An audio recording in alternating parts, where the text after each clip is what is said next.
كويس في التتبيلة. التتبيلة كانت عبارة عن 2 ماجي بطعم الفراخ، وجبت ب5 جنيه فراخ، خلطة فراخ مشويات، تمام. وشوية صغيرين ملح، ما تكتروش في الملح لان الزبادي اقصد لان الماجي بيبقى فيه كمية ملح جامدة. وهنحط طبعا علبة زبادي صغيرة او نص علبة زبادي كبيرة.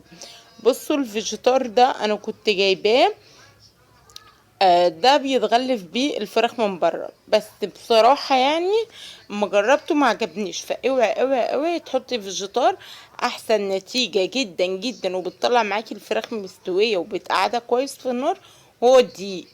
هنسيب التتبيل الفراخ في التتبيلة يا بنات يعني وقت كويس